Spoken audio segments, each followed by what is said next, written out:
The reason why we call the darshanas as scientific theories is that we have causation theory that each darshana spells out. Now in the Puranas, we see the different lokas and all that, but there is a more structured theory that each darshana spells out. Let us say a darshana is more like a modern theory that says, the world has come out of Big Bang, this, that. There are many theories. This is not a physics theory. Darshana is not a physics theory, but it is a logical theory explaining the cause of the world. It is saying that the world is a karya or the effect, and it has a cause. And what is the cause from which this effect has come? It has certain models. Each and largely or broadly, you can have three models. One is the Arambhavada or the Asatkaryavada. It says that universe has a specific creation. It has come into existence, and that creation has its creating principles are there. And then obviously there is a destruction and all that. So that cycle is there. A creation destruction cycle happens. There is another theory called the Parinamavada or the Satkaryavada, which says that the underlying principles of creation are eternal. And when these come together and interact, the world comes into existence in a manifest form. And then it gets dissolved into those seed principles. And then these cycles keep going on, but those principles are eternal. And these two principles are you can call them in many ways. In simplest terms, you can call them matter and consciousness, or you call them Shiva Shakti or Prakasha Vimarsha, whatever term you want, Prakriti and Purusha. Many duals are there. They're not all synonymous, but two principles is what all Satkaryavadas subscribe to. And these two principles, how different are they? One is the Nimitta Karana.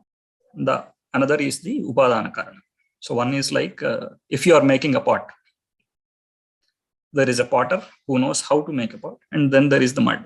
So the mud is the substance, cause is the Upadana. Nimitta Karana is the instrumenting principle, or the one that is shaping the knowledge that is acting on this, the conscious cause. These two are principles. Causes would be there in all forms. So every causation theory actually says these are the two principles, and then how is an individual related to this? Once the world has come into existence, the world has come into existence as a play to appease the divine. This is one theory. But essentially, every theory says that those ultimate principles, it is a play of these two. You call it Leela of the Devata or whatever it is.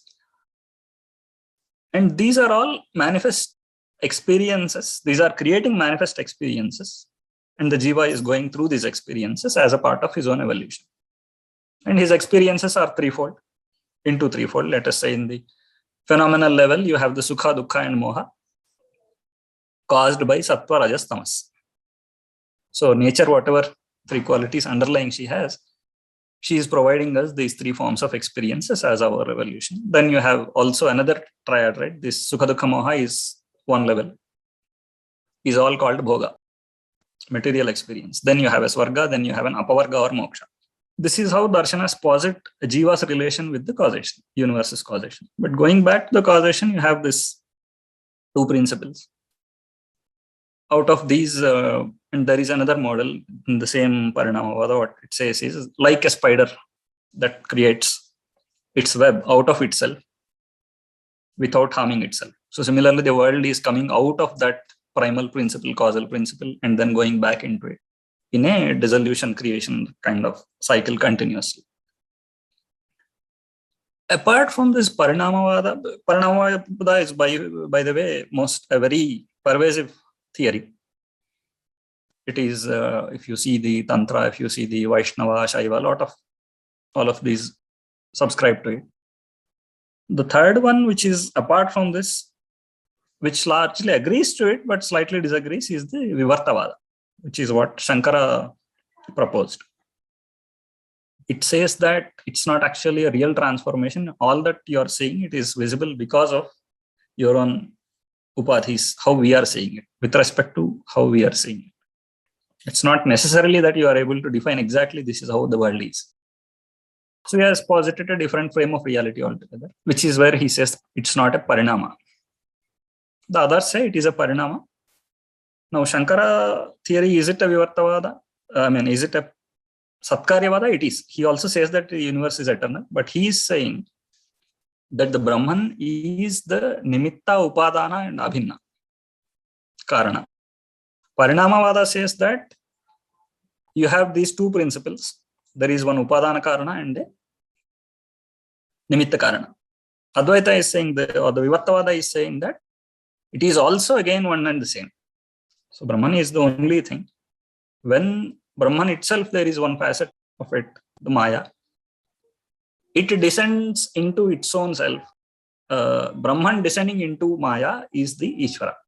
Ishvara is the causal principle. And from there, you have a manifest creation and all that. Is it again, how is it explaining the diversity in the world? Because every causation theory should be able to explain all that is visible today. Dvaita, it is easy. Every being is a separate Atma. If there is only one thing, there are no multiplicity of Purusha, how are you going to say that? How are you going to explain the diversity? Each being is a being. How can you say it is the same? Here they posit that Maya itself has this capability to, it has several Shaktis, powers. This Avarana and Vikshepa Shakti, by making one look like many and wheeling the reality from you so that you can gain the experience of life. If you realize that you are Atma, you have no phenomenal experience, you have no happiness, you have no hunger, you have no fulfillment of hunger. So your experience of fulfillment of hunger is coming through an experience of hunger and then a material means arranged. So this whole play is arranged in a way that you have that experience. And this is all created by her, that primal Shakti, Maya, whatever you call it, Mahamaya.